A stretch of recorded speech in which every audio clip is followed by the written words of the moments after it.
Hello everyone, let's start with Fundamentals of Economics Part 6. Today's topic is Economic Decision Making. Economic decision making is the process of identifying the alternative course of action and then selecting the appropriate alternative in order to make business decision that involves money. So economic decision making is a process wherein you're identifying the different choices that are available and then you're selecting an appropriate choice in order to make a decision which is generally business decision that involves money and these economic decision makers, the people who make the economic decision are called as economic decision makers. It is not one person or two people. It has a lot of people within it. There are a lot of external as well as internal decision makers. Internal decision makers internal decision makers, they make the decision not for they make the decision for the firm. For example, what should be the sales target, or what should we produce, whom to hire, what should the sales campaign be. Such kind of decisions are taken by the internal decision makers. They make decisions for the company. They make decisions for the company, that is, they're involved in the internal decision making of the company. External decision makers, on the other hand, they make decisions about the company. External decision makers make decisions about the company. They decide whether to invest in the company, whether to sell or buy. Such decisions are taken by the external decision makers. There are three questions for economic decision making. Every economic decision maker or every economic decision attempts to predict the future cash flows. Is attempting to predict the future cash flows. And the future cash flows can be predicted, and the future cash flows can be predicted by answering these three questions. Every decision maker attempts to predict the future cash flows, and the future cash flows can be predicted by answering the following three questions. So let's see what the questions are. Will I be paid? When will I be paid? How much will I be paid? Will I be paid shows uncertainty. There's a doubt over here that will I be paid or not. So it is showing uncertainty. When will I be paid? This is showing the timing of the payment. How much will I be paid? This is showing how much would the amount be that would be paid. That's the concept of this is. Now let's see the factors of economic decision making. The first factor is budget. The first factor is budget. Even the wealthiest people have a limited amount of resources to work with. Thus, budget is compulsory. There is a chance that we can take loans if we are short of cash. But even then, there's a limit to that also. We can't take unlimited loans. That's why, and even taking loans increases our burden of payments. So we need to plan it wisely. So first factor of economic decision making is budget. Before taking any decision, we have to make sure we are within the budget that we have planned. We are within the budget that we have planned. The second factor of economic decision making is maximization of value. The term maximization of value means the term maximization of value means maximizing the benefits while minimizing the cost. Maximizing the benefits while minimizing the costs. So another factor of economic decision making is whatever decision we are taking, we have to ensure that it is maximizing the value.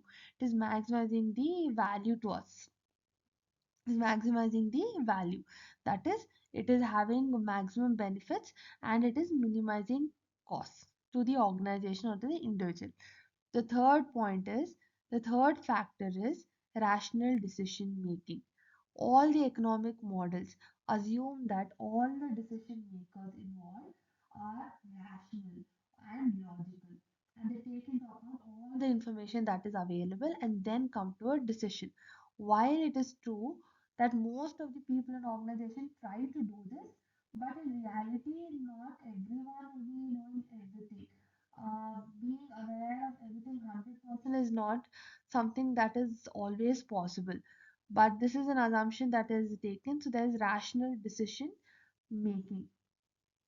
This also is a factor of economic decision making. The fourth factor of economic decision making is cost versus benefits or cost benefit analysis. This is somewhat similar to the value maximization, but it's a little different.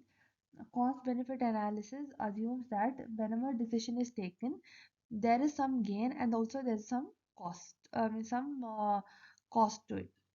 Even in the investment decisions, there is an opportunity cost involved. That is the cost of next best alternative that you have forgone.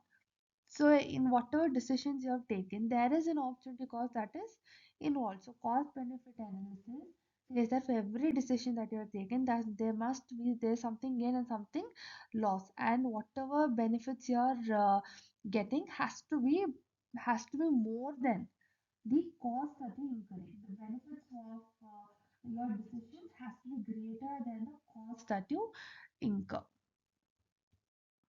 Household. The household, in case of the household, the demand for goods and services by the households determines what gets produced in an economy. So, whatever the households are demanding, that is what the economy produces. If the demand for more shoes and lesser chappals, then there will be more shoes that will be produced because that is the demand of the households. Households even supply. They supply labor, entrepreneurial ability, capital, and natural resources. So households are also supplying all these things to the firms, and firms in turn they pay them rent. If they're supplying land, the firms repay it in the form of rent. If they are working, then they get salaries or they get wages. So in that way, they are being compensated. The households earn income by giving their supplies, by giving all the factors of production, by giving the factors of production to the firm, households are getting income. Most of the income of the household is used for personal consumption, and it can be divided into three broad categories. First is durable goods, second is non-durable goods, and the third is services. Next category is firms. Entrepreneurs combine labor, capital, and natural resources to form firms in order to make profits. Firms aim to maximize profits. So, the aim of firms is to maximize profits. Firms can be in the following forms: sole proprietorship, partnership, corporations, and cooperatives. The next economic decision maker that we're going to see is the government. So, what the government decides is what we're going to see. Government establishes and enforces the rules of laws, or there's like a lot of rules that the government establishes, like business laws are there are regulations that they make sure is followed. So such things are done by the government. The government also promotes competition. It makes sure there is no collusion happening. And it makes sure there's no monopoly created, and even if monopoly is created, it's properly regulated, that even if it's a natural monopoly, they ensure that it's properly regulated, and they make sure that they keep the prices low and they're not keeping the prices very high. In order to stop the monopolies from keeping the prices very high, they they regulate it in such a way that the monopolies are keeping the price low also, and they're earning profits also. The government provides public goods. Public goods could be like the use of road. Let me make you understand what is private goods and public goods. Private goods are goods like pizzas. It is something that you can have only if you are paying and buying. But roads or public park is something that you need not pay for. Even though you pay or you don't pay, like even if you're paying a tax or you're not paying a tax, even then you have access to these public goods. It is for everyone. It is for everyone, but private goods, they are exclusive. They're exclusive to the people who can afford it or who are paying for it. And public goods are not exclusive, it's for all. Dealing with externalities. Dealing with externalities. What is externalities? Externalities can now be positive also, can be negative also. Externalities means that uh, something that is affecting a third party and it's not part of the transaction. For example, if some chemical producing firm is there in a locality and it is selling its products to some consumers. The transaction is between the company and the people to whom they're selling. But they're also releasing harmful gases due to which there's a lot of pollution in that society. So this is an example of a negative externality. This is an example of a negative externality. Positive externality would be something like if there is an entity, if there's a company which is owning a huge land and it uses that land to plant a lot of trees, due to which the neighborhood is receiving a lot of oxygen and the beauty of the neighborhood increases. And everyone around that particular land are enjoying that. They're enjoying to watch the beautiful place there. They're enjoying the oxygen that they're receiving. They're enjoying the freshness of the air. This is an example of the positive externality. So the government helps in dealing with the externalities. How the government helps in dealing with the negative externalities? It helps in dealing with negative externalities by charging them more.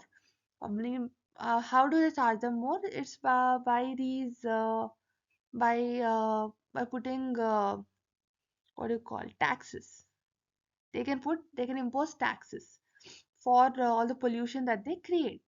They can give them, they can put taxes, extra taxes, because they are polluting the environment. So in that way they're tackling with the negative externalities. In case of positive externalities, they encourage the positive externalities by rewarding such companies or such entities who are ensuring that these positive externalities are created. So by the use of reward system and this punishment system of taxing, in this way the government is dealing with the externalities. And the government promotes equal distribution of income. The government tries to promote the equal distribution of income.